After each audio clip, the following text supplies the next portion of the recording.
Assalamualaikum everyone. Welcome to Sehat Kahani live session. My name is Sadia Irfan and I am consultant clinical psychologist and addiction therapist. I have done MS in clinical psychology and having more than 6 years of clinical experience.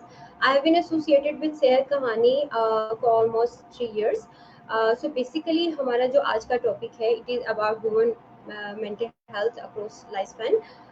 अगर हम इस topic के बारे में देखें तो बहुत एक डाइवर्स बहुत डिटेल टॉपिक है, बट इसमें हम सब कहीं ना कहीं इसको रिलेट कर सकते हैं अपनी लाइफ के साथ, चाहे हम किसी भी एज से बिलोंग करते हैं, चाहे हम ग्लोब में कहीं पर भी रहते हैं, वो ट्रांजिशंस है, चाहे हम लोग अपने कल्चरल डिफरेंसेस में, इन्वायरमेंटल डिफरेंसेस में, बायोलॉजिकल पर्सपेक्टिव में या लाइफ एक्सपीरियंसेस में हम लोग डिफरेंट हो, बट कुछ ट्रांजिशंस ऐसी हैं कि हम सब उन ट्रांजिशन से गुजर के हम लोग आज यहाँ पे अपनी लाइफ के इस स्टेज में हम लोग पहुँचे हुए हैं। हम उन्हीं स्टेजेस को, उन्हीं डिफरेंसेस को, उन्हीं लाइफ स्पैन को हम डिस्कस करेंगे आज, और उसको रिलेट करेंगे अपनी लाइफ के साथ, और किस तरह से हमें अपनी मेंटल हेल्थ को हेल्दी रखने के लिए, अपने आप को हेल्दी रखने के लिए उन ट्रांजिशन से कैसे कोप करना चाहिए, उसके बारे में आज हम इन डिटेल डिस्कशन करेंगे। बेसिकली अगर हम देखें तो हमारी लाइफ जो जब स्टार्ट होती है, डेफिनेटली जब छोटे होते हैं, चाइल्डहुड को रिकॉल करें, तो उसमें बेसिकली क्या होता है कि हम अपने प्राइमरी केयर गिवर्स को ऑब्जर्व कर रहे होते हैं। अपने घर में जितने भी फैमिली मेम्बर्स होते हैं, हम उनको देख रहे होते हैं, उनको ऑब्जर्व, उनके बिहेवियर्स नोट कर रहे होते हैं। कहीं ना कहीं हम अपनी जो सोशल लाइफ है वो वहीं से हम स्टार्ट कर लेते हैं, अपने घर से ही। अब बीइंग गर्ल्स, हम लोगों की लाइफ में जो पहला ट्रांजिशन आता है वो होता है एडोलेसेंस का, राइट। अब adolescence for me it is एक पीक, एक एज होती है जिसमें कहा जाता है कि कोई भी मेंटल हेल्थ प्रॉब्लम की इमरजेंस उस एज में हो सकती है। सबसे पहली ट्रांजिशन जो हमारे साथ होती है, अगर हम अपना अपना टाइम रिकॉल करें, तो उसमें हम देखते हैं कि सबसे पहले चीज़ प्यूबर्टिकल चेंजेस जब स्टार्ट होती है, डेफिनेटली हमारी बॉडी में चेंजेस होंगी, हमारे इमोशंस बहुत पीक पे जाना शुरू हो जाते हैं, कहीं ना कहीं हमारे इमोशंस बहुत स्ट्रक हो जाते हैं, बहुत इंटेंस हो जाते हैं। अब उस एज में जब हमारे साथ हार्मोनल चेंजेस स्टार्ट होती हैं, तो biologically it is very common, जब हमारी एक ऑपोजिट जेंडर के साथ एक अट्रैक्शन बिल्ड होना शुरू हो जाएगी। अब उसी एडोलसेंस में जब हमारे टीनेज रिलेशनशिप्स बनते हैं, समटाइम बहुत इंटेंसिव हो जाते हैं, समटाइम ये होता है कि उसमें नेगेटिव रिजल्ट्स जब हम देखते हैं तो वो हमारी पर्सनालिटी को अफेक्ट करते हैं।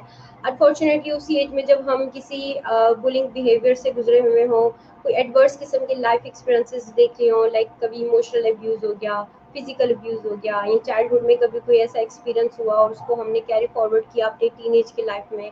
इसके अलावा समटाइम हमारे साथ क्या होता है कि उन प्यूबर्टिकल चेंजेस की वजह से हम लोग अपनी बॉडी शेमिंग और इस सब के बारे में बहुत हमारी थॉट्स स्टार्ट हो जाती हैं।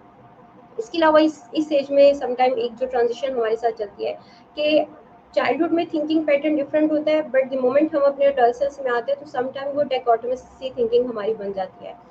हम देखते हैं अक्सर हमारे घर में जो हमारे बच्चे हैं या अपने सराउंडिंग में देखते हैं, तो अक्सर बच्चे हमें ना इस तरह का क्वेश्चन करते हैं कि हम, मुझे पता है आप मुझसे ज़्यादा प्यार नहीं करती, आप जो कज़न है या जो भी भाई बहन है आप उससे ज़्यादा प्यार करते हैं। सो उनके लिए येस या नो, वाइट और ग्रे, वाइट एंड ब्लैक, इस तरह की थिंकिंग उनकी फिक्स होती है जिसके अकॉर्डिंग वो सोच रहे होते हैं। अब इस थिंकिंग के साथ भी उनको बहुत से प्रॉब्लम्स आते हैं, लाइक अगर हम गर्ल्स की बात करें तो उनको अपनी पर्सनालिटी को कैरी करना, फिर स्कूल से शिफ्ट होके जब हम कॉलेजेस में जाते हैं, वहाँ पे आपका ग्रुप ऑफ पीपल से आपको ज़्यादा आपको मिलना जुलना होगा, आपको खुद को ज़्यादा सोशली एक्टिव करना होगा। उसमें भी समटाइम हमें बहुत प्रॉब्लम्स आती हैं, हमें समझ नहीं आ रहा होता कि हम फ्रेंड्स कैसे बनाएं, हम अगर फ्रेंड्स बना रहे हैं तो अपनी फ्रेंडशिप को कंटिन्यू कैसे रखें और अपनी बात को कम्युनिकेट कैसे करें। अनफॉर्चुनेटली अगर हम रिकॉल करें तो समटाइम अगर पेरेंट्स के साथ कम्युनिकेशन गैप कभी चाइल्डहुड में रहा और वही हमने कंटिन्यू किया अपनी लाइफ में टीनेज में जाके, सो हम अपने इमोशंस को हाइड करना शुरू कर देते हैं। सो इस एज में सबसे ज़्यादा ज़रूरी होता है, क्योंकि ये एक किस्म का ऑनसेट होता है हमारी मेंटल हेल्थ किसी भी प्रॉब्लम को इंक्रीज करने में, उसको ट्रिगर करने में।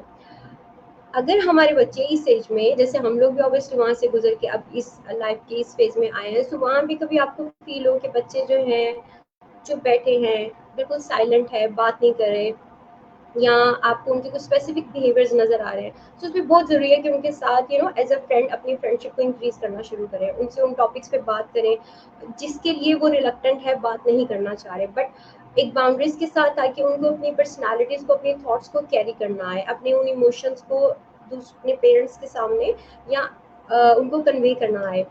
जैसे कि मोस्टली प्रॉब्लम्स क्या होती है, अगर मैं अपने क्लिनिकल एक्सपीरियंस की बात करूँ, सो समटाइम जब टीनेजर्स भी हमसे कॉन्टैक्ट कर रहे होते हैं, उनका प्रॉब्लम ही मोस्टली यही होता है कि पेरेंट्स के साथ इतनी हेल्दी कम्युनिकेशन नहीं होती, जो पेरेंट्स हैं वो अंडरस्टैंडिंग नहीं होते उनकी मेंटल हेल्थ प्रॉब्लम के बारे में। तो यूजुअली गर्ल्स में उस एज में क्या होता है कि सिवियर एंजाइटी स्टार्ट हो जाती है, एंजाइटी होगा, डिप्रेशन उनको स्टार्ट हो जाता है उस एज में, just because of these life transition जो वो उस एज में फील कर रही होती हैं। लाइक स्कूल में थे इन्वायरमेंट डिफरेंट था, बट द मोमेंट आप कॉलेज यूनिवर्सिटीज में आए वहाँ पे इन्वायरमेंट डिफरेंट होगा, फ्रेंडशिप्स कैरी नहीं करनी आ रही होती, इवन अपने थॉट्स को कैरी नहीं करना आ रहा होता। समटाइम सोशल उसमें फोबिया भी स्टार्ट हो जाता है कि फिर हम स्टार्ट करते हैं, सोचना शुरू कर देते हैं कि अच्छा मैं लोगों को अवॉइड करना शुरू कर दूँ। तो छोटी छोटी ट्रांजिशंस हमारी एक लड़की की मेंटल हेल्थ को बहुत ज़्यादा डिस्टर्ब करना शुरू कर देते हैं। अनफॉर्चुनेटली अब अगर वही थिंकिंग पैटर्न, वही टेम्परामेंट्स आगे चल के जब एडल्टहुड में हम जाते हैं, उस एडल्टहुड में अगर देखा जाए तो एक बहुत एक डाइवर्स किस्म का हम अपने लाइफ के एक्सपीरियंसेस आते हैं। टीनेज में क्या था कि हम डिपेंडेंट होते हैं कहीं ना कहीं अपने पेरेंट्स पे, राइट, और कहीं ना कहीं हम अपनी एक इंडिपेंडेंस को भी कहीं इंजॉय कर रहे होते हैं। लाइक हम अपने डिसीजंस कंप्लीटली नहीं ले सकते, बट हाँ अपने लाइक्स डिसलाइक्स को आइडेंटिफाई करते हैं, अपने अपने आप को एक्सप्लोर करते हैं, अपने सेल्फ को एक्सप्लोर करते हैं, किसी भी हवाले से, लाइक ईटिंग पर्पस के हवाले से, अपनी ड्रेसिंग के हवाले से, कहीं ना कहीं हम अपना एक डिसीजन ओन करना शुरू करते हैं। बट मोस्टली जो डिसीजंस होते हैं वो हम अपने केयर गिवर्स की हेल्प के थ्रू ही ले रहे होते हैं, क्योंकि हम उन पर डिपेंडेंट होते हैं। अब वो जो शिफ्ट आता है हमारी लाइफ में कि हम टीनेज से अब शिफ्ट करें एडल्टहुड में, उस लाइफ की अपनी एक रिक्वायरमेंट है, और वो रिक्वायरमेंट्स इस तरह से होती है कि समटाइम वो बहुत नेगेटिव भी हो जाती हैं। हमारे रोल्स डिफरेंट होंगे, हमारी रिस्पॉन्सिबिलिटीज टोटली डिफरेंट होंगी। वो रिस्पॉन्सिबिलिटीज जो हमने खुद के साथ निभानी है, और वो रिस्पॉन्सिबिलिटीज, वो रोल्स जो हमने अपने लाइफ में, अपने घर में, अपने प्रोफेशनल सेटअप में दूसरों के साथ हमने परफॉर्म करना शुरू करना है। अब उसमें जब हमारे टीनेज में हमारी इमोशंस अनरिजॉल्व होंगे, तो डेफिनेटली वही कैरी फॉरवर्ड होंगे हमारे एडल्टहुड में। अब वहाँ भी हमारे ऊपर जो रिस्पॉन्सिबिलिटीज पड़ती हैं वो एक डिफरेंट किस्म की होती हैं। हमारे ऊपर सोशल प्रेशर और अनफॉर्चुनेटली जो नॉर्म सेट कर दिया जाता है कि जी इस एज में, लाइक अगर अ फीमेल इज एडल्ट, तो उसमें क्या होगा कि she should have a family now, she should focus on her carriers. कुछ बातें ऐसी सोसाइटी से, फैमिली से ऐसे फिक्स हो जाती हैं कि वो प्रेशर डबल ट्रिपल जो टीनेज में होता है वो अब डबल होना शुरू हो जाता है कि हमने अपने कैरियर को भी फोकस करना है, हमने अपनी डिग्रीज को भी कंप्लीट करना है, हमने अपने फ्यूचर को भी देखना है। सो वो एक लाइफ हमारी कंप्लीटली इंडिपेंडेंट इस सेंस में होती है, जिसमें हमने बेसिकली फोकस करना होता है कि हम अपने आप को भी देखें, और वो रोल्स जो सोसाइटी की तरफ से हम पे अटैच हो गए हैं, हमने उनको भी अच्छे से परफॉर्म करना हमारे लिए एक ज़रूरी चीज़ बन जाती है। जैसे कि अब एडल्टहुड में जब हम एंटर हुए, अब वहाँ पे हम यूनिवर्सिटीज़ में गए, अगेन हमारा सोशल जो एक सर्कल है वो इंक्रीज होगा। बहुत से फ्रेंड्स बने थे, ख़त्म हो गए, कुछ न्यू फ्रेंड्स बनेंगे, लाइफ की न्यू चेंजेस, न्यू ट्रांजिशंस आना शुरू हो जाएंगी। अपने बारे में हम मज़ीद एक्सप्लोर करेंगे कि अच्छा मेरी पर्सनालिटी कैसी है। अक्सर जब पेशेंट्स कॉन्टेक्ट करते हैं तो मोस्ट बोल देते हैं कि मैं इंट्रोवर्ट हूँ, मैं एक्सट्रोवर्ट हूँ, या इस तरह करके आइडिया होता है सबको, जो कि बहुत अच्छी चीज़ भी होती है कि हमें अपने बारे में सेल्फ रियलाइजेशन हो। अब एडल्टहुड में जब हम जाते हैं ना, तो उसमें उस ट्रांजिशन को एक्सेप्ट करने में और उसकी नीड्स को फुलफिल करने में कहीं ना कहीं हम बहुत से रोल्स को उस तरह से परफॉर्म नहीं कर पाते जैसे हमें परफॉर्म करना चाहिए।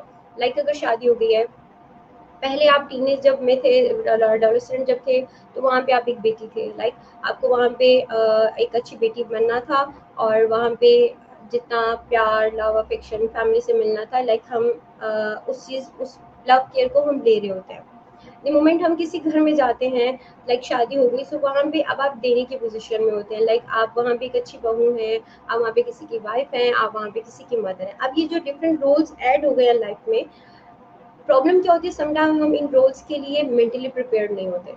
लाइक शादी हुई, सो आगे चल के किस तरह से उन रोल्स को परफॉर्म करना है, अनफॉर्चुनेटली हम उसके लिए प्रिपेयर नहीं होते, या प्रिपेयर्ड नहीं होते, या हमें वो गाइडेंस नहीं मिली होती माहौल से कि हमें बताया जाए कि हमने उन रोल्स को कैसे निभाना है। अब वो जब रोल्स स्टार्ट होता है, और द मोमेंट आप कंसीव करते हैं, अब आपकी बॉडी में जो चेंजेस आ रही हैं, वो एक फीमेल के लिए और एक ट्रांजिशन है कि अब आपको एक ह्यूमन बीइंग कैरी करना है। अब उस वजह से जो बायोलॉजिकल प्रॉब्लम भी अगेन स्टार्ट होती है, आपके मूड स्विंग्स होंगे, आपको अपनी बॉडी के बारे में आपकी बॉडी का सिस्टम, पूरा मैकेनिज्म चेंज हो रहा होता है। उस सब के साथ साथ उन सब रोल्स को परफॉर्म करना घर में, एक वाइफ का, एक डॉटर इन लॉ का, उस सब के रोल निभाना, तो कहीं ना हम किसी रोल में लैक करना शुरू कर देते हैं। लैकिंग करेंगे, गिल्ट होगा, हमारी अपनी मेंटल हेल्थ डिस्टर्ब होना शुरू हो जाएगी। सो कोई एक रिस्पॉन्सिबिलिटी, कोई एक ऐसा काम जो हम नहीं परफॉर्म कर पाते। इसके साथ साथ एक और प्रॉब्लम हमारे साथ क्या शुरू हो जाती है, अगर हम रिकॉल करें अपने अपने टाइम को, तो उसमें एक प्रॉब्लम ये आती है कि हम कहीं ना इंटरनली सोचते हैं कि ये वो काम है, जैसे फर्ज करें हम कोई एक्ट देख रहे हैं, कोई भी प्ले देख रहे हैं, सो एक एक पर्सन आएगा, अपना अपना कैरेक्टर प्ले करेगा, देन इट्स गो। बट हम लोग एक ऐसे स्टेज पे होते हैं जहाँ पे हमने हर कैरेक्टर को प्ले भी करना है, एक मदर का, एक बेटी का, एक बीवी का, एक फ्रेंड का, राइट। ये सारे कैरेक्टर्स हमने प्ले भी करने हैं, बट उस सब में जो सबसे बड़ा लैक मैं देती हूँ कि हम हमारे साथ जो हमारा कैरेक्टर होता है ना, हम उसको कहीं ना कहीं खो देते हैं उन तमाम ड्यूटीज को परफॉर्म करने में, उन सब अपने रोल्स को परफॉर्म करने में। हम वो भूल जाते हैं कि हमारा हमारे साथ क्या रोल होना चाहिए।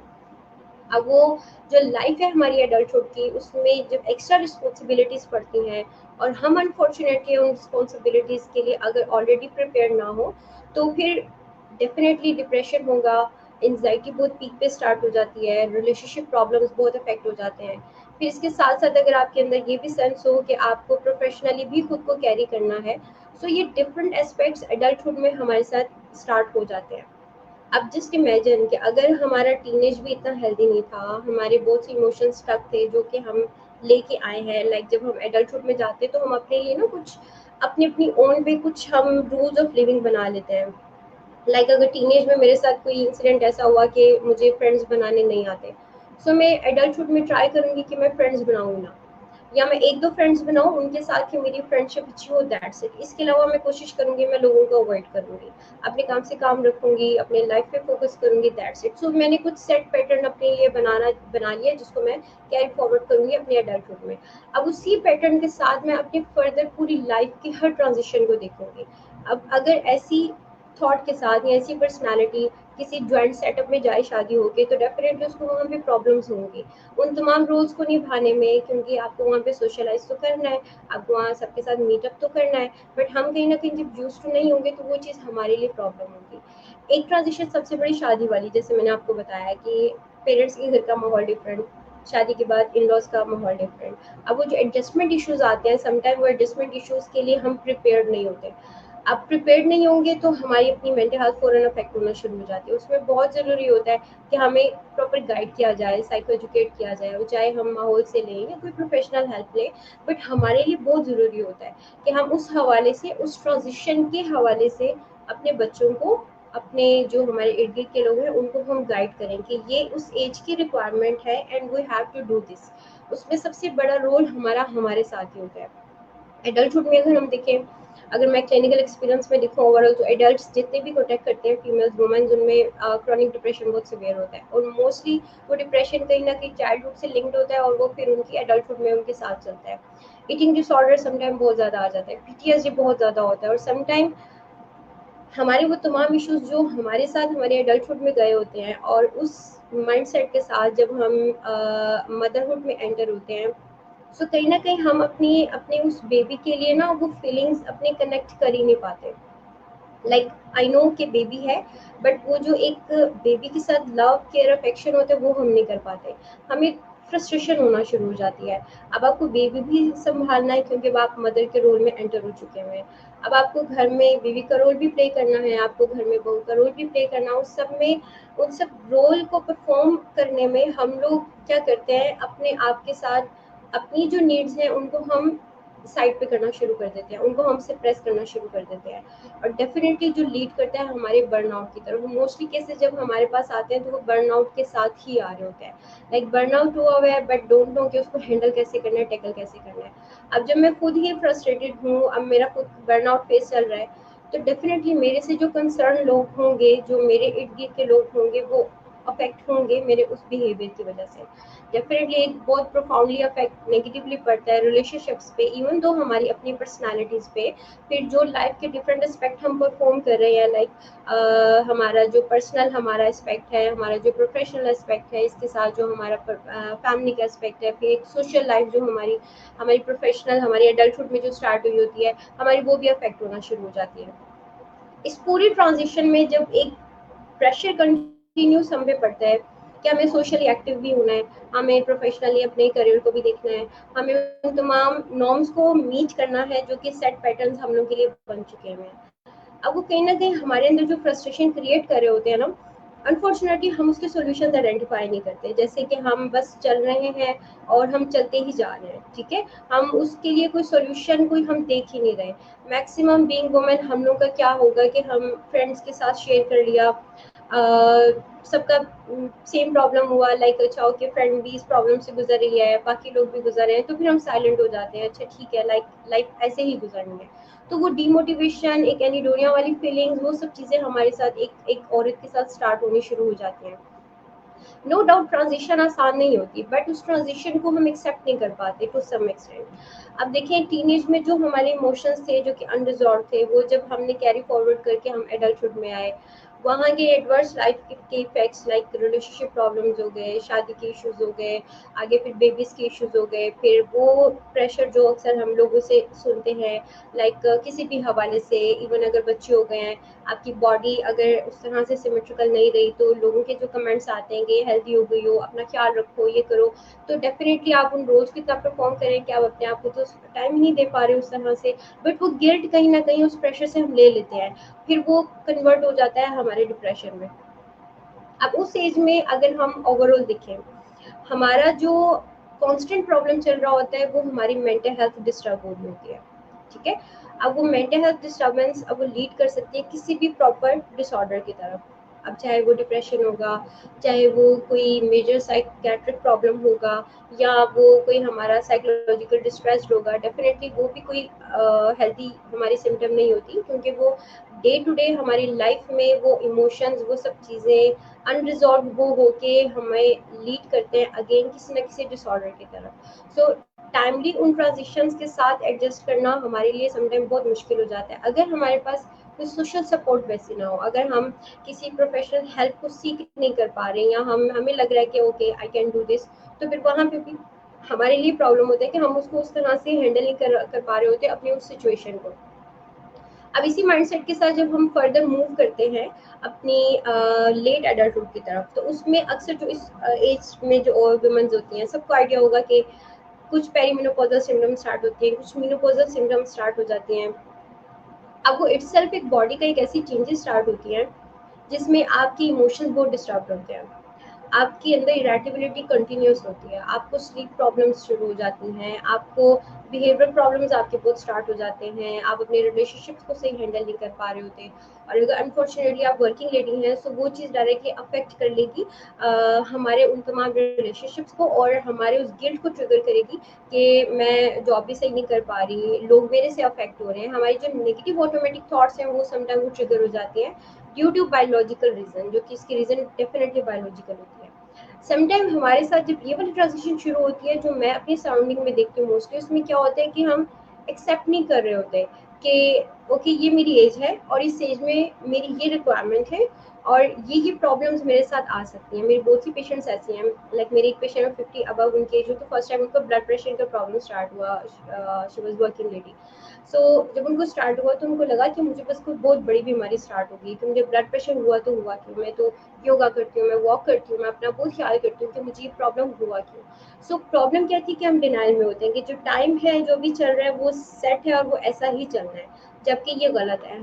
हम खुद को कंपेयर नहीं कर सकते किसी टीनेजर के साथ, हम किसी टीनेजर को कंपेयर नहीं कर सकते किसी एडल्टहुड की वुमेन के साथ, हम किसी लेट एडल्टहुड के साथ खुद को कंपेयर नहीं कर सकते, क्योंकि हमारी बॉडी की, हमारी एज की, इस टाइम की हमारी रिक्वायरमेंट, हमारी नीड्स डिफरेंट होंगी, हमारी इस लाइफ की जो ट्रांजिशंस हैं, रोज है, वो डिफरेंट होंगे। अभी के जो हमारी एडल्टहुड होती है उसमें हम इंडिपेंडेंट होते हैं, लाइक अपने डिसीजंस लेने में, अपनी लाइफ के लिए, अपने लिए कोई डिसीजन लेने में, अपने या किसी के लिए कोई डिसीजन लेने में, हमारी एक एक थिंकिंग पैटर्न हमारा सेट हुआ होता है। हम अपने उन तमाम लाइफ के एक्सपीरियंसेस को एक डिफरेंट पर्सपेक्टिव से देख रहे होते हैं। अगर हम सोशली एक्टिव हैं, हम प्रोफेशनली अच्छा परफॉर्म कर रहे हैं, हम फैमिली वाइज बहुत अच्छा सबसे सेट कर रहे हैं, तो हम अपने उन डेली स्ट्रेसर्स को ना टू सम एक्सटेंट हम बहुत अच्छे से मैनेज कर रहे होते हैं। बट अब अगर जब मेनोपॉज में कुछ ऐसा सिम्टम स्टार्ट होगा तो हमें लगेगा कि मैंने पहले की लाइफ तो बहुत अच्छी गुजारी है, बट अब मेरे साथ ये बायोलॉजिकल प्रॉब्लम क्यों शुरू हुआ है, इसका मतलब मुझे कोई बहुत बड़ी बीमारी स्टार्ट हो गई है। सो इस तरह की जब थिंकिंग स्टार्ट होती है तो उसमें प्रॉब्लम क्या होती है कि हम एक्सेप्टेंस से बहुत दूर चले जाते हैं और डिनाइल में चले जाते हैं कि मेरे साथ ऐसा क्यों हो रहा है। फिर हम ज़्यादा खुद पे इन्वेस्टमेंट करना शुरू कर देते हैं रिगार्डिंग टाइम के हवाले से, या हम कोई अपनी बॉडी के हवाले से, या हम डॉक्टर्स के पास जाएंगे भाई ऐसा हुआ तो हुआ क्यों।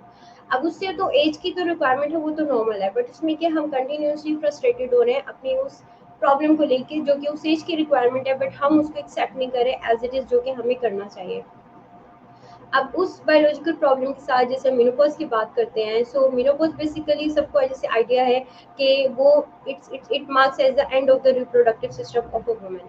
तो वो इटसेल्फ एक प्रॉब्लम शुरू हो जाती है कि एक नेगेटिव थॉट्स शुरू हो जाती है कि अब हम डिपेंडेंट हो रहे हैं।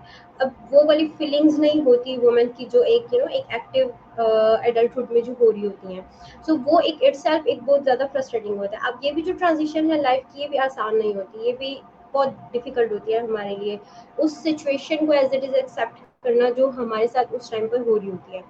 सिमिलरली इस माइंडसेट के साथ जब हम मूव करते हैं अपनी लेट एडल्टहुड में, अब हम अपनी मदर्स को देखें या अपनी सराउंडिंग में डिफरेंट लेट एडल्टहुड के साथ फीमेल्स को देखें, तो हमें आइडिया होगा कि उनके अंदर ना एक डिपेंडेंस दोबारा से क्रिएट होना शुरू हो जाती है। जब हम टीनेज में थे हम इंडिपेंडेंट भी थे, हम डिपेंडेंट भी थे। एडल्टहुड में आए हम इंडिपेंडेंट हो गए बाय ऑल मीन्स, ठीक है। उसके बाद अब हम जब दोबारा लेट एडल्टहुड में जा रहे हैं, सो वहाँ पे हम दोबारा डिपेंडेंट हो रहे हैं। वो डिपेंडेंसी ऐसी है कि हम इंडिपेंडेंस को एंजॉय करके डिपेंडेंसी की तरफ जा रहे हैं। सो वो समटाइम्स ज़्यादा फ्रस्ट्रेटिंग हो जाती है हमारे लिए, हम एक्सेप्ट ही नहीं कर पा रहे होते। मैंने एक रिसर्च की थी अपनी स्टडी के दौरान, तो उसमें लेट एडल्टहुड की मैंने अपना सारा सैंपल बने रखा था। तो उसमें जो मेल्स है उनमें ज़्यादा प्रॉब्लम मेंटल हेल्थ प्रॉब्लम देखी थी, डिप्रेशन, एंजाइटी और स्ट्रेस। तो उसमें प्रॉब्लम क्या हुआ था, उनके जो रीजन थे जो उनके वो बैटम थे बेसिकली, वो यही थे कि एक एक्टिव लाइफ को छोड़ के अब वो रिटायरमेंट की लाइफ की तरफ जा रहे हैं। अब वो अपने बच्चों पे डिपेंडेंट होने जा रहे हैं, तो उनके लिए वो एक्सेप्टेंस वो इजीली वो ला नहीं पा रहे होते, जिसकी वजह से डेफिनेटली कहीं ना कहीं इतने एक्सप्रेसिव नहीं होते अपने सोशल सर्कल में। उन्होंने अपनी अपनी पर्सनैलिटीज को कैरी करना होता है, तो वो जब उन सब इमोशंस को हाइड करते हैं, अपने उस थिंकिंग पैटर्न को हाइड करते हैं, तो प्रॉब्लम क्या होता है कि मेंटल हेल्थ ज़्यादा सिवियर निकले थे as compare to women with late adulthood.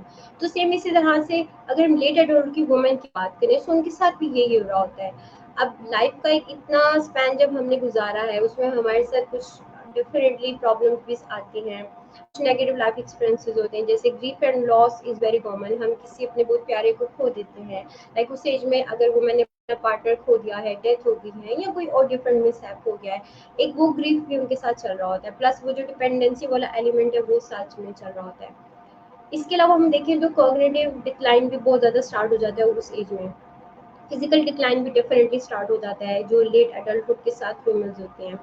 अब उस डिक्लाइन में क्या होता है कि उनके साथ जो घर के बाकी मेंबर्स हैं वो थोड़ा सा इरिटेट हो जाते हैं। अब उनको कोई बात कहेंगे तो वो भूल जाएंगे, फिर हम समटाइम बोलते हैं कि अच्छा आपको बताया तो था, आपको मैंने कहा तो था। तो उसमें क्या होता है कि वो ना सोशली आइसोलेट होना शुरू हो जाते हैं। अब वो लाइफ की ट्रांजिशन डेफिनेटली वो भी आसान नहीं होती उनके लिए। अगर हम कभी अपने पेरेंट्स के पास उनके पास बैठे ना, तो उनकी बातें समझे बड़ी हार्ट रेंचिंग होती है, कि फील होता है कि लाइक वाकई में हमसे मिस्टेक हो रही है कि हम उनको प्रॉपर टाइम नहीं दे पा रहे। सो वही उनकी ट्रांजिशन उनकी भी आसान नहीं थी, बट हम इस वक्त जिस ट्रांजिशन में होते हैं वो हमारे लिए भी आसान नहीं होती। सो ट्रक से बेटर ये होता है हमारे लिए कि हम अपनी उस तमाम रोल शिफ्टिंग को, उन तमाम लाइफ में आने वाली चेंजेस को, चाहे वो एक लड़की से एक वुमेन में शिफ्टिंग का है, चाहे वो एक बेटी से बहू में शिफ्टिंग का है, चाहे वो एक बीवी के रोल में जाने का है, चाहे वो एक मदरहुड में एंटर होने का है, हमारे रोल्स हम उनके लिए खुद को मेंटली प्रिपेयर करें। हमें आइडिया हो कि ये मेरी एज है, इसमें मेरी ये फीलिंग्स है। Self awareness is very important at any as. हम अगर फर्ज करें अपने आप को सोशली, अपने आप को हर हवाले से हम बहुत बेटर कर रहे हैं, सिंपल सोने से पहले थोड़ा सा पूरे दिन का ओवरव्यू कर लें कि क्या जेन्युइनली मैं सही से हर रोल को परफॉर्म कर रही हूँ, प्लस क्या मैं अपने साथ अपने रोल को सही परफॉर्म कर रही हूँ। तो कहीं ना कहीं हमें ना अपने से एक डिससेटिस्फेक्शन वाली फीलिंग्स आएंगी, कहीं ना कहीं हम अपने उस सेल्फ को खो रहे होते हैं, और कंटिन्यूसली अपनी उस जर्नी में हम अपने आप को खो रहे होते हैं, अपने उन तमाम रोल्स को इतना अच्छे से परफॉर्म करने में बिजी होते हैं कि हम अपने आप के साथ ना समटाइम बहुत ज़्यादा ज़्यादती कर जाते हैं, जो कि डेफिनेटली नहीं करनी चाहिए। अपने आप को, अपनी मेंटल हेल्थ को प्रायोरिटी देंगे, अपनी उस ट्रांजिशन को जो हमारी लाइफ में आने वाली है और जो इस वक्त आई हुई है उसको एज इट इज़ एक्सेप्ट करेंगे, तो हमें डेफिनेटली हमें मेंटल हेल्थ प्रॉब्लम्स हमें कम होंगी एज कम्पेयर या प्रिपेयर्ड नहीं है। फिर वही चीज़ें हम अपने बच्चों में एज इट इज़ ट्रांसफ़र करते हैं, हम उनके साथ एक इमोशनल अटैचमेंट हम कर नहीं पाते, फिर उस रीज़न से क्या होता है कि हम उनके साथ कंटिन्यूस कम्युनिकेशन गैप आता है। तो प्रॉब्लम क्या होती है कि हिस्ट्री रिपीट होती चली जा रही है, होती चली जा रही है, मेंटल हेल्थ प्रॉब्लम सेम है, जो शुरू से थे अभी भी सेम है। बट अब जो हमें चेंज लाना चाहिए, जो कि इस मंथ के अकॉर्डिंग और वुमेन के अकॉर्डिंग सबसे बेस्ट है कि अपने आप को एज इट इज़ एक्सेप्ट करें कि हम बेसिकली है क्या। हमारी जो ट्रांजिशंस आ रही है लाइफ में, जो चेंजेस आ रहे हैं, जो हमारे रोल रिवर्स हो रहे हैं, जो पहले हम बेटी थे अब हम बहू हैं, फिर हम सास बनेंगे, हम फिर हमारा रोल चेंज होगा। सो ये जो रोल शिफ्टिंग है, ये जो तब्दीलियां आ रही हैं हमारी लाइफ में, हमारी पर्सनालिटीज़ में, हम उनको एज इट इज़ एक्सेप्ट करें। डिनाइल जितना स्ट्रॉन्ग होगा मेंटल हेल्थ प्रॉब्लम उतनी सिवियर होगी। अब वो चाहे हमारी डिप्रेशन की फॉर्म में हो, अब चाहे वो किसी भी फॉर्म में, वो हमारी हर चीज़ उतनी ही सिवियरिटी की तरफ जाना शुरू कर देती है। सो ज़्यादा बेटर ये है कि अपनी मेंटल हेल्थ को उतनी ही इंपॉर्टेंस है, चाहे आप किसी भी एज में हैं, चाहे आपको कोई भी फिजिकल प्रॉब्लम है। एक्सेप्टेंस पे काम करेंगे, हमारे लिए बहुत आसानी होगी। जितना माइंडफुल रहेंगे अपने प्रेजेंट टाइम के साथ, उतना ज़्यादा हमारे लिए बहुत आसानी रहेगी अपने आने वाली लाइफ में भी। और डेफिनेटली फिर जो हमसे कंसर्न लोग हैं वो भी फिर आपको उतना फिर आपको फ़ायदा भी देते हैं आपको अंडरस्टैंड करने में। एंड आई वुड सजेस्ट कि अगर आप अपनी सराउंडिंग में किसी भी फीमेल को ऐसे देख रहे हैं कि वो किसी फेज में स्टक है, किसी ट्रांजिशन में स्टक है, समझ नहीं आ रहा, तो डेफिनेटली उनको गाइड करें, उनको सपोर्ट करें, उनको इमोशनल सपोर्ट दें। अगर कोई सपोर्ट नहीं दे सकते तो उनको एटलीस्ट एक इमोशनल सपोर्ट देते हैं कि हाँ ये मेरे साथ भी हुआ है, so it happens, it's normal. So उससे क्या होता है, दूसरे बंदे को थोड़ी मोटिवेशन आ जाती है। नहीं तो हमारे इमोशंस फीलिंग्स स्टक रहते हैं और वो लीड करते रहते हैं कोई ना कोई मेंटल हेल्थ प्रॉब्लम्स की तरफ। सो आई होप कि जो हमारी लाइफ में जो भी ट्रांजिशन चल रही हैं और जो आने वाली है, हम उनको अच्छे से परफॉर्म करें और अपनी मेंटल हेल्थ का और दूसरों की मेंटल हेल्थ का उनका बहुत ज़्यादा ख्याल रखें। So I guess we should move forward for the questions. And कोई भी क्वेश्चन जो आपके इस टॉपिक से रिलेटेड, मेंटल हेल्थ से प्रॉब्लम, यू कैन क्वेश्चन। जी ओके, सो बेसिकली जो फर्स्ट क्वेश्चन है वो है, it gets overwhelming to even think about this changes even when the people around are supportive, how to overcome this. Definitely बिल्कुल सही बात है कि हमारे लिए समटाइम बहुत प्रॉब्लम हो जाती है कि हम चेंज को एक्सेप्ट ही नहीं कर पाते। उसमें प्रॉब्लम ये नहीं होता कि हमारे साथ सोशल सपोर्ट इतना नहीं है, प्रॉब्लम ये होता है कि उस टाइम पे हमारे साथ ना हम इंटरनली उस चेंज को एक्सेप्ट नहीं कर रहे। मैं एक घर से दूसरे घर में गई हूँ, या मैं कॉलेज से यूनिवर्सिटी में गई हूँ। सो वहाँ पे मेरे सब्जेक्ट्स डिफरेंट हैं, वहाँ पे लोग डिफरेंट हैं, मुझे दोस्ती करनी नहीं आ रही। अब वो प्रॉब्लम मैं जब एक एक घर जा रही हूँ, सो मैं अपनी मदर से, अपने सिबलिंग से या किसी से भी शेयरिंग कर रही हूँ कि मुझे रिलेशनशिप में प्रॉब्लम आ रही है, फ्रेंडशिप बनाने में मुझे प्रॉब्लम आ रही है। अब पेरेंट्स जैसे मर्जी गाइड करें, जो सिबलिंग्स है वो जैसे मर्जी गाइड करें, बट द मोमेंट आप वापस उस इन्वायरमेंट में वापस जाएंगे तो आप अपने अंदर जो एक प्रॉब्लम फील कर रहे हैं, जो टीनेज में हमारी प्रॉब्लम चलती आ रही है, थॉट फिक्सेशन की कि या तो हो तो बेस्ट फ्रेंड्स हो, ना हो तो बिल्कुल भी फ्रेंड्स ना हो, डाइकोटोमस थिंकिंग। अगर तो वेस्ट इज कंटिन्यू है तो हमारा डिनाइल बहुत स्ट्रॉन्ग होगा, हम हमारे लिए फिर वो सपोर्ट भी एज इट इज हमारे लिए इतनी सपोर्टिव नहीं होती हमारे लिए। बट डेफिनेटली वो सपोर्ट तो होती है। उसमें सबसे बेस्ट ये होता है कि अपने आप को थोड़ा सा टाइम दें और उस चेंज को थोड़ा सा प्रोसेस होने दें, अपनी फीलिंग्स को एक्सेप्ट करें कि इस वक्त मैं क्या महसूस कर रही हूँ। मुझे प्रॉब्लम हो रही है कि मैं यूनिवर्सिटी जाती हूँ तो मैं फ्रेंड्स से सही से बात नहीं कर पाती। अच्छा, मैं फ्रेंड्स से क्यों नहीं बात कर पाती, शायद मुझे उनके बिहेवियर्स नहीं अंडरस्टैंड करें। सो जो भी आपका अपना थॉट पैटर्न है, अगर आपके लिए आपकी सोशल सपोर्ट इनफ नहीं है, सो अपनी उस करंट फीलिंग्स को थोड़ा सा टाइम दें, उसको एम्ब्रेस करें कि yes I am feeling frustrated. और उसकी रीज़न ये है कि मैं फ्रेंडशिप नहीं कर पा रही हूँ, उसके लिए डेफिनेटली आप पूरा पूरा टाइम लें, अपनी उन फीलिंग्स पे काम करें। सबसे पहले तो वेंट आउट करें अपने उन तमाम इमोशंस को। लाइक फ्रस्ट्रेटेड है तो बजाय कि हमारी वो फ्रस्ट्रेशन हमारी सराउंडिंग में हमारे लोगों को अफेक्ट करे, और डेफिनेटली फिर वो एक ऐसा वनरेबल टाइम होता है जिसमें हम अपने लिए अगेन कुछ रूल्स बना लेते हैं कि अच्छा ओके, एक फ्रेंड से दोस्ती की थी, नहीं हुई, तो अब मुझे किसी भी फ्रेंड से दोस्ती नहीं करनी, तो मैं खुद को सोशली आइसोलेट करना शुरू कर दूंगी। सो इमोशंस की बेस पे जब आप कोई डिसीजन अपने लिए सेट पैटर्न को फिक्स रूल बना लेंगे तो वो हमारे लिए ही हार्मफुल होगा आगे चल के। सो ज़्यादा बेटर ये होता है कि वो जो चेंज आपकी लाइफ में आया ना, उस रोल शिफ्टिंग का, उस इन्वायरमेंट शिफ्टिंग का, अब वो इन्वायरमेंट चाहे आपकी शादी की फॉर्म में है या आपकी यूनिवर्सिटी की फॉर्म में है या किसी भी फॉर्म में आपका वो जो चेंज आया, उस चेंज को एक्सेप्ट करने के लिए थोड़ा सा खुद को टाइम दें। उसमें साइलेंट नहीं होना, अपने साथ सेल्फ अवेयरनेस रखनी है, अपने इमोशंस को एक्सेप्ट करना है, सोचना है कि इस वक्त मैं क्या महसूस कर रही हूँ और मैं क्यों महसूस कर रही हूँ। द मोमेंट हम इस तरह से अपनी थिंकिंग पैटर्न को ट्रिगर करते हैं तो ऑटोमेटिकली हमें उसके आंसर्स ऑटोमेटिकली मिलना शुरू हो जाते हैं। ओके जी, नेक्स्ट क्वेश्चन क्या है हमारे पास? Okay. Are there specific signs or indicators I should be aware of that might suggest that a woman is struggling with her mental health? Definitely बहुत clear symptoms होते हैं जुहेर, जैसे कि अगर हम बात करें आपको behaviors identify हो जाएंगे, लाइक जैसे हमने अभी वुमेन के हर लाइफ स्पैन को डिस्कस किया है। सो उसमें अगर हम एडल्टहुड की बात करें और हमें लग रहा है कि एक वुमेन जो है वो एडल्ट है और प्रोफेशनल लेडी है और उसका पर्सनल टाइम भी उस फुली वो कर रही है, बट कहीं ना कहीं वो आपको साइलेंट रिस्पॉन्स दे रही है, वो कोल्ड रिस्पॉन्स दे रही है। लाइक ऐसा नहीं कि बिल्कुल कोई मूड स्विंग्स हैं, मूड बिल्कुल स्टेबल शो करती है सबके सामने, बट उनकी कम्युनिकेशन से कहीं ना कहीं आपको आइडिया हो जाएगा। ये छोटे छोटे साइन सिम्टम्स होते हैं जो बता देते हैं कि आपके सराउंडिंग में जो लोग हैं वो मेंटली इतना फ्रेश फील नहीं कर रहे हैं। लाइक वो चुप होंगे, उनकी स्लीप डिस्टर्बेंस हो जाएगी, खाना खाना छोड़ देंगे, या अगर फर्स्ट करो एक ग्रुप ऑफ पीपल फ्रेंड्स बैठे हैं, कोई एक फ्रेंड बिल्कुल चुप करके बैठा हुआ है, चेहरे पे स्माइल तो है, बट अगर अंदर से फ्रस्ट्रेटेड हैं तो वो फ्रस्ट्रेशन आपके सामने जरूर आती है, आपके फेस पे रिफ्लेक्ट जरूर होती है। तो ये छोटे छोटे साइन सिम्टम्स हैं। लाइक अगर कोई फ्रेंड है और मुझे उसके बारे में आइडिया है कि बहुत बड़ा लाइवली पर्सन है, बट अब मुझे फील हो रहा है कि वो बात सही से नहीं कर रही, और वो जो मेरी फ्रेंड है वो यूनिवर्सिटी आती है, सोशलाइज करने की ट्राई करती है, बट द मोमेंट वो अकेली होती है तो बिल्कुल सीरियस हो जाती है। सो इस तरह की अवेयरनेस खुद से भी होना और अपने फ्रेंड्स में इस तरह की चीज़ें देखना, अपने किसी पार्टनर में ये चीज़ें देखना बहुत ज़रूरी होता है कि अगर आप सपोर्ट नहीं कर पा रहे, आप एटलीस्ट एक बार सुन लें, आप एक्टिवली लिसन कर लें कि वो किस प्रॉब्लम से गुजर रहे हैं।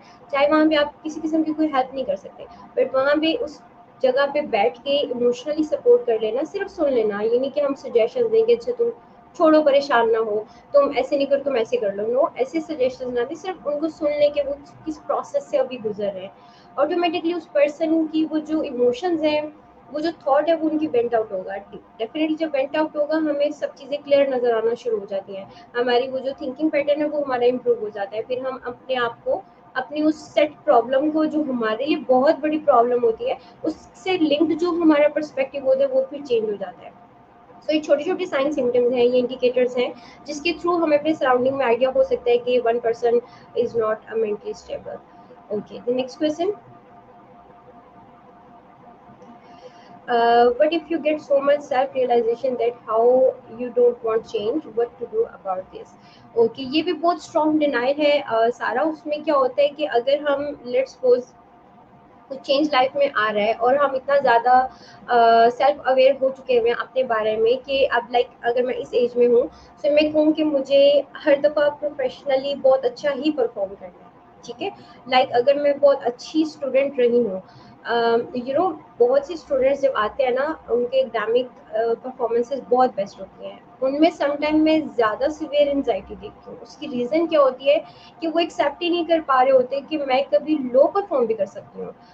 कहीं न कहीं अब वो प्रेशर ना उनको फैमिली से भी आया होता है कि भई ये बच्चा तो सबसे बेस्ट है, ये तो हमेशा टॉप ही करेगा। अब वो बच्चा आपने किसी इमोशनल डिस्टर्बेंस की वजह से या किसी अनएक्सपेक्टेड रीज़न की वजह से परफॉर्म नहीं कर पाया ना, तो वो बच्चा भी समटाइम डिनायल में होता है कि नहीं, मैं कैसे कर सकता हूँ ये, मैं तो इतना अच्छा स्टूडेंट था, मैंने किस तरह से कर लिया।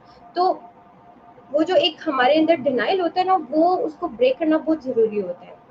खुद को रेजिलिएंट रखना हर प्रॉब्लम के साथ is very very important. Like अगर कभी मैंने अच्छा परफॉर्म नहीं किया तो इट्स ओके मैंने अगर अच्छा परफॉर्म नहीं किया। लाइक अगर मेरा आज का दिन अच्छा नहीं गुजरा देन इट्स टोटली ओके अगर मेरा आज का दिन अच्छा नहीं गुजरा। आज के दिन में अगर सैड फील कर रही हूँ देन इट्स टोटली फाइन कि अगर मैं आज बेटर फील नहीं कर रही, अनटिल अनलेस उसके पीछे कोई ट्रिगर नहीं है, अनटिल अनलेस उसके पीछे कोई स्पेसिफिक ऐसी रीज़न नहीं है जिस पे मैं प्रॉपर काम कर सकती हूँ। सो उस चेंज को अगर हम एक्सेप्ट नहीं कर पा रहे, यही बेसिक प्रॉब्लम होती है जो हमें लीड करती है हमारी मेंटल हेल्थ को फर्दर डिस्टर्ब करने में। सो बहुत ज़रूरी है कि ट्राई करें, लाइक कोई भी चेंज आया ना, टाइम लें, डीप ब्रीथ करें, रिलैक्स करें खुद को, उस जो प्रॉब्लम जो चेंज आया उसके बारे में सोचें। लाइक जब आपको लग रहा है कि वो चेंज है लाइफ में और मुझे प्रॉब्लम हो रही है, तो अब आप उस टाइम चाहे खुद को रिलैक्स करें, बट कुछ देर बाद दोबारा उस टॉपिक पे बात करें, खुद से बात करें, ज़रूरी नहीं सबसे बात करें। उस टॉपिक को, उस चेंज को एक्सेप्ट करें, ओके ये प्रॉब्लम है, मुझे इसको फेस करना है, उसको डिफरेंटली मैं कैसे देख सकती हूँ, मैं कैसे उस पर स्टिल वर्किंग कर सकती हूँ। सो अगर तो सेल्फ रियलाइजेशन है और वो इतनी आपकी स्ट्रांग है, तो डेफिनेटली आप अपने उस चेंज को भी एक्सेप्ट कर लेंगे। थोड़ा सा टाइम लेंगे बट डेफिनेटली आप उसको एक्सेप्ट कर लेंगे। ज़रूरी नहीं और ना ही खुद से एक्सपेक्ट करना चाहिए कि ओके अभी ये लाइफ में चेंज आया और मुझे अभी उसको एक्सेप्ट करना है। we are human beings, we are emotional beings, we will take time, so we have हमें टाइम ही लेना है अपने उस चेंज को एक्सेप्ट करने में। बट ज़्यादा टाइम भी ना लें और इतना कम टाइम भी ना लें कि चेंज को एक्सेप्ट तो कर लिया बट अब उसके लिए जो प्रॉपर एक एक्शन प्लान होना चाहिए हमारे माइंड में वो ब्लैंक है। सो उसके बारे में टाइम इतना लें कि आप रैशनली उस चीज़ को थिंक कर सकें, उस चेंज को एक्सेप्ट कर सकें और उसको एक्सेप्ट करते हुए जो भी नीडेड आपकी इम्प्लीमेंटेशन हैं उनको फिर आप कंटिन्यू कर सकें। जी, next question. How can I help? How can I help someone build resilient and coping mechanism when she is going through major transitions? Okay. तो बेसिकली उसमें होता क्या है कि जब आपको लग रहा है ना, इंडिकेटर्स आपको मिल रहे हैं, जैसे पहले हमारे पास क्वेश्चन आया था, सो उसमें सबसे बेस्ट ये होता है कि अगर आपको लगता है कि आपकी सजेशंस इतनी हैं कि जो सेकंड पर्सन है जो इस प्रॉब्लम से गुजर रहा है कि वो उन सजेशन को एक्सेप्ट कर सकता है और आप उन सजेशन को इस तरह से दो कि आपने इम्पोज नहीं करना, लाइक आपने उनको एक्टिवली लिसन करना है वो जिस भी प्रॉब्लम से गुजर रहे हैं। लाइक अगर फर्ज करें कोई बेस्ट फ्रेंड है और आप उनकी हेल्प करना चाह रहे हैं, आप उनसे पूछ रहे हैं अच्छा बताओ क्या फील कर रहे हो, क्या महसूस कर रहे हो, अच्छा कुछ हुआ था, तो उसमें अगर तो वो ईजी है बताने में देन इट्स ओके, बट अगर वो नहीं बता पा रहे तो फोर्स ना करें अपनी तरफ से। लाइक ऑलरेडी वो स्ट्रेस में होते हैं तो हम समटाइम मजीद स्ट्रेस ऐड कर देते हैं, अच्छा ओके ठीक है ना बताओ तुम्हारी मर्जी ना बताओ, तो समटाइम जो हमारे छोटे छोटे वर्ड्स होते हैं ना ये भी सेकंड पर्सन को मजीद गिल्ट में डाल देते हैं कि भाई अभी अगर वो ओपन अप नहीं होना चाह रहा है या नहीं होना चाह रही तो हम मजीद अपने उस फ्रेंड के लिए गिल्ट में चले जाते हैं कि अच्छा मैं बता नहीं पा रही। सो सबसे बेस्ट ये होता है कि आप उसकी सिचुएशन को अंडरस्टैंड करते हुए और जैसे भी नेचर ऑफ फ्रेंडशिप है उस फ्रेंडशिप को माइंड में रखते हुए उनको सिर्फ और सिर्फ एक्टिवली लिसन करें, उनको थोड़ी थोड़ी स्ट्रैटेजीज बताएं, ऐसी स्ट्रैटेजीज बताएं कि जो बहुत बड़ी बड़ी स्ट्रैटेजीज ना हो, जो जिनको वो करके अपनी उस प्रॉब्लम को थोड़ा सा भी सोल्यूशन मिले तो उनको खुशी फील हो कि हाँ मैंने लाइक बहुत बड़ा कोई गोल ना बताएं। फर्ज करें अगर कोई फ्रेंड है उसके घर में कोई प्रॉब्लम चल रही है तो आप उसको ये मत कहेंगे तुम आज ही जाओ घर जाके सबसे बात करो भाई ये चीज़ गलत है, नो ऐसा नहीं करना, क्योंकि वो समटाइम उसके लिए बहुत बड़ा गोल हो जाएगा। मे बी उसकी पर्सनैलिटी ऐसी नहीं है, मे बी वो इतना एजर्टिव नहीं है कि वो इन चीज़ों को एज इट इज़ जाके उस प्रॉब्लम को घर में रिपोर्ट करे। सिंपल उसके पहले इमोशंस को वेंट आउट करें। इमोशंस जब वेंट आउट होंगे ना तो ऑटोमेटिकली हमारे माइंड में ना बहुत सी हमारी जो मिथ्स होती हैं, बहुत सी नेगेटिव थॉट्स हमारी क्लियर हो जाती हैं। द मोमेंट वो क्लियर होंगी उस मोमेंट पे आप उसको कोई ऐसा गोल बताएं, कोई ऐसा उसको टास्क बताएं, कोई ऐसा छोटा सा सोल्यूशन बताएं जिसको वो अगर इस वक्त या बाद में इम्प्लीमेंट करता भी है ना तो उसको कॉन्फिडेंस फील हो, उसको लगे कि हाँ मैंने अपने प्रॉब्लम की सोल्यूशन के लिए मैंने कोई काम किया है। सो वो छोटी छोटी चीज़ें होती है जो आपको रेजिलिएंट बनाती हैं किसी भी प्रॉब्लम की तरफ। बाकी it's totally up to her और अप टू हिम कि उसका अपना कॉपिंग मैकेनिज्म क्या है, कि वो प्रॉब्लम्स को अपनी पिछली लाइफ में कैसे कोप किया है। लाइक फर्ज करें हम अपनी सराउंडिंग में देख रहे हैं तो हमें बहुत से लोग ऐसे नजर आते हैं जो कि टेंशन होगी तो वो फ़ौरन सो जाते हैं और फिर वो काफ़ी देर नींद पूरी करते हैं, उठेंगे तो वो फ्रेश हो जाएंगे।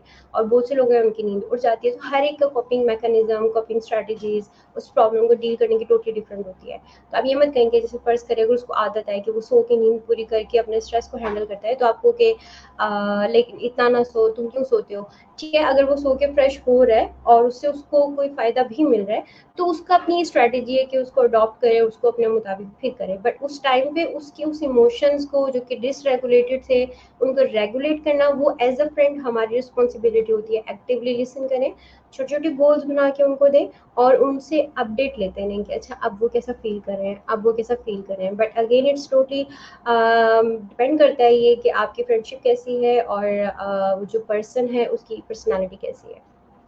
जी, next question. Also, I want to know how to communicate to people that transitioning from one role as a woman to another is difficult, and phrases like "सब ही करते हैं" doesn't help. Okay, mostly हम अपनी surrounding किसी को कहना कहते हैं ऐसा ऐसा तो सबके साथ होता है, ऐसा तो मेरे साथ भी हुआ था। इस तरह से कहना और आपकी वर्डिंग ऐसी होना, आपकी वॉइस टोन ऐसी होना कि दूसरे को लगे कि अच्छा मेरी प्रॉब्लम को इसने सुना नहीं है, बस फ़ौरन से बोले कि यार सबके साथ होता है, इट्स ओके। आपका कहना, आपका स्टाइल बहुत मैटर कर रहा होता है। आप उसको सुने, ओके हाँ बिल्कुल यार सही कह रहे हो, मैं बिल्कुल अंडरस्टैंड करती हूँ कि ये होता है ऐसा। मेरे साथ भी सम टाइम हुआ था। आपकी वॉइस टोन बहुत मैटर कर रही होती है। आप जब बात कर रहे होते हो, आप जब कोई मैसेज कन्वे कर रहे होते हो, कोशिश करें उस टाइम पे अपनी वॉइस टोन उस पर फोकस करें। लाइक से बोल रहे हैं कि यार सबके साथ ही होता है, तो लगेगा जैसे आप उसको ये शो कर रहे हैं कि तुम जो फील कर रही हो या तुम जो फील कर रहे हो कि वो इतना मैटर नहीं कर रहा, क्योंकि सबके साथ होता है। बट उसकी इमोशंस को एक एम्पैथी शो करके, उसके पेज पे जाके उसकी प्रॉब्लम को अंडरस्टैंड करके उसको फिर इस तरह की बात कहना वो ज़्यादा इफेक्टिव होगा। इसके अलावा अगर उस पर्सन को ये लगता है कि नहीं जो बात हो रही है वो मेरे साथ स्पेशली ऐसा हो रहा है, तो उसको बिल्कुल एक्सेप्ट करें। हाँ वाकई ये वाकई बहुत बुरा हुआ, डेफिनेटली नहीं होना चाहिए था, मैं बिल्कुल अंडरस्टैंड कर रही हूँ कि आप इस वक्त जो महसूस कर रहे हो। बट इसके लिए हम अभी फर्दर क्या कर सकते हैं? अच्छा आपको क्या लगता है कि इसका सोल्यूशन क्या हो सकता है? ठीक है, अब अगर उसमें उसका कोई रूटीन चेंज हुई या लाइक अगर वो नींद नहीं प्रॉपर ले पा रही है, तो आप उस हवाले से उसको गाइड कर सकते हैं। आप डिफरेंट जो भी प्रॉब्लम्स, जो सिम्टम्स वो शो करी है, लाइक अगर वो खाना पीना नहीं प्रॉपर कर रही है, तो आप उस हवाले से उसको गाइड कर सकते हैं। उसकी प्रॉब्लम के सोल्यूशन के लिए डायरेक्ट सोल्यूशन पे नहीं जाना। अपने फ्रेंड को, अपनी सराउंडिंग में जुड़े लोगों को जिनके साथ ये प्रॉब्लम हो, जिनको ये ट्रांजिशनिंग में प्रॉब्लम हो, उनकी छोटी चीज़ों पे फोकस करना है कि वो जब उस पे काम करेंगे उनको एक कॉन्फिडेंस मिलेगा। लाइक फर्ज करें हमारी किसी फ्रेंड की शादी हुई, शादी होकर वो न्यू घर में गई है, सो वहाँ पे उसके एडजस्टमेंट प्रॉब्लम्स बहुत ज़्यादा आ रही हैं कि उसको लग रहा है कि मैं एडजस्ट नहीं कर सकती, सो मैं छोड़ दूँगी ये सब। सो वहाँ पे बजाय कि आपको हाँ वाकई छोड़ दो, बिल्कुल सही बेस्ट है, उनका सबके साथ होता है ऐसे नहीं। हाँ ठीक है, जो प्रॉब्लम में आप हो बिल्कुल डेफिनेटली आप पहले आपने माहौल नहीं देखा, अब आप देख रहे हो। I know it's very difficult for you, but I think you can do this. मुझे लगता है कि आप ऐसे ऐसे करोगे ना तो आप कर सकते हो। सो वहाँ पे आपकी अपनी बात करने का तरीका बहुत इंपॉर्टेंट होता है। आप जो वर्डिंग चूज़ कर रहे हो अपने फ्रेंड के लिए वो बहुत इंपॉर्टेंट होता है कि सेकंड पर्सन को लगे कि मोटिवेटेड भी फील हो और उनको लगे कि हाँ मेरी प्रॉब्लम को अंडरस्टैंड किया जा रहा है। उसको ये नहीं कहा जा रहा है क्योंकि सबके साथ होता है। लाइक अक्सर घर में माएँ समटाइम बोल देती हैं कि हर घर में मसले होते हैं, तो उसमें फिर वो समझने लगते हैं नहीं हमारा मसला बहुत बड़ा है और जो बाकियों के मसले हैं वो इतने नहीं हैं। तो वहाँ पे बहुत ज़रूरी होता है किसी को कंसोल करते हुए, किसी को हेल्प करते हुए कि आपकी अपनी वर्डिंग, आपकी अपना वॉइस टोन, ये सब चीज़ें कैसी हैं। Okay, next question. How to communicate with parents for the difficult conversations. Okay, ये डेफिनेटली बहुत इंपॉर्टेंट क्वेश्चन है। बट अगर तो आप बच्चे हैं, लाइक अगर आप टीनेज में हैं और आपको लगता है कि पेरेंट्स के साथ एक कंटिन्यूस कन्वर्सेशन प्रॉब्लम है, आप कम्युनिकेट नहीं कर पा रहे हो, तो वहाँ पे अपनी फीलिंग्स उनके सामने रखें कि okay mama, okay Baba, I am feeling very restless, I am not comfortable. जिस जो भी आपका बात करने का तरीका है, आप उनको अपनी फीलिंग्स को सामने रखते हुए उनसे बात करें कि मैं बहुत फ्रस्ट्रेटेड फील कर रही हूँ, मैं बहुत एंशियस फील कर रही हूँ, कि मुझे लगता है कि आप मेरी प्रॉब्लम्स को वैसे अंडरस्टैंड नहीं कर सकते। ये एक फैक्ट है कि बच्चों में कम्युनिकेशन गैप होगा पेरेंट्स के साथ, तो वो उस चीज़ को अपनी किसी लाइफ में जाके फील ज़रूर करते हैं। मेरी बहुत ही पेशेंट्स ऐसी हैं जो अपने लाइफ के पिछले जब रूट कॉजेज़ को, ट्रॉमास को याद करते हैं तो उनको पता चलता है कि काश मैं उस टाइम पे अपनी मदर को बता देती कि आप ऐसे नहीं ऐसे प्यार करें, आप ऐसे नहीं ऐसे मेरे साथ करें। क्योंकि हर एक का लर्निंग स्टाइल, हर एक का अटैचमेंट स्टाइल डिफरेंट होता है। सो वहाँ पे अपने पेरेंट्स को एज इट इज़ ये कम्युनिकेट करना with help of your feelings, तो वो ज़्यादा बेटर होगा। लाइक समटाइम जब बात करते हैं ना तो बहुत एक्सट्रीमिस्ट होकर बात कर लेंगे, आपने हमारे लिए किया क्या, आपने ये क्या किया। अगर तो बच्चे हैं तो अपनी फीलिंग्स कन्वे करते हुए बात करें, बट अगर आप ये क्वेश्चन कर रहे हैं कि आप अगर किसी फ्रेंड को सजेस्ट करें कि वो अगर पेरेंटिंग कर रहे हैं तो वो अपने बच्चों से कम्युनिटी, तो वो अगेन डिपेंड करता है आपकी फ्रेंडशिप कैसी है। तो आप उनको उस फ्रेंडशिप के अकॉर्डिंग आप उनको गाइड कर सकते हैं कि अच्छा आप ये आपका बच्चा इस एज में है, सो उस एज के अकॉर्डिंग बच्चे को आपने कैसे हेल्प करना है, उसकी प्रॉब्लम को अंडरस्टैंड करो, ये करो। बट अगर आप बच्चे हो तो और आपको रियलाइजेशन है कि पेरेंट्स के साथ ही कम्युनिकेशन गैप है, और पेरेंट्स का एक डेली का लाइफ ऐसा है कि वो टाइम नहीं दे पा रहे। लाइक बहुत से पेरेंट्स ऐसे होते हैं जो लगता है कि हम फाइनेंशियल नीड्स फुलफिल करें, that's enough for the kids, but no, वहाँ भी इमोशंस बच्चों के लिए बहुत इंपॉर्टेंट होते हैं। समटाइम बच्चों के लिए फिजिकल टच वहाँ पे बहुत इंपॉर्टेंट होता है, उनकी लर्निंग को इम्प्रूव करने के लिए, उनकी इमोशंस को रेगुलेट करने के लिए। सो उसमें बीइंग अ चाइल्ड आपका काम है, रिस्पॉन्सिबिलिटी, अगर आप प्रॉब्लम फील कर रहे हैं तो आप वहाँ पे पेरेंट्स को ये चीज़ कहें कि लाइक अगर आप उनको हक कर रहे हैं, आप उनको हक करें, उनको किस करें, मामा है, बाबा है, कोई भी है, उनको किस करें और उनको बोलें कि मुझे ये प्रॉब्लम फील हुआ है अपनी लाइफ में, कि अगर आप हमारे साथ प्रॉपर कम्युनिकेशन रखते हैं, लाइक महसूस कर रही हूँ या जो भी महसूस करती रही हूँ, अगर मैं आपके साथ शेयरिंग करती रहती तो बेटर था। चलो ठीक है, पास्ट में जो होना था हो गया, बट अब से ऑनवर्ड्स अगर हम अपनी कम्युनिकेशन को बेटर करें, उसके अलावा हम ये कर सकते हैं कि जो अक्सर मैं बच्चों को सजेस्ट भी करती हूँ कि आप अपना कोई टाइमिंग फिक्स रखें, like lunch time, dinner time, जिसमें आप कोई हेल्दी टॉपिक पे डिस्कशन शुरू करें। उससे क्या होगा कि वो जो एक हमने कहीं ना कहीं एक ब्लॉकेजेस क्रिएट किए होते हैं ना कम्युनिकेशन के लिए विद आवर पेरेंट्स, वो हमारे ग्रेजुअली वो खत्म होना शुरू हो जाते हैं। सो इन छोटी छोटी टिप्स के थ्रू हम अपने उन प्रॉब्लम्स पे अपने पेरेंट्स के साथ, फ्रेंड्स के साथ हम उनको कन्वे कर सकते हैं। जी, next question. Okay, okay. So basically आपको जो भी प्रॉब्लम हो, आपकी इमोशन से रिलेटेड, प्रॉब्लम से रिलेटेड, किसी भी हवाले से, सो आप सेहत कहानी के प्लेटफॉर्म के थ्रू मुझसे कनेक्ट कर सकते हैं। एंड आई होप आपका टॉपिक आप सबको अच्छा लगा होगा। जो भी क्वेश्चंस हो आप मुझसे कर सकते हैं, और अगर मुझसे कंसल्टेशन चाह रहे हो तो आप सेहत कहानी के थ्रू मुझे कॉन्टेक्ट कर सकते हैं। Thank you so much.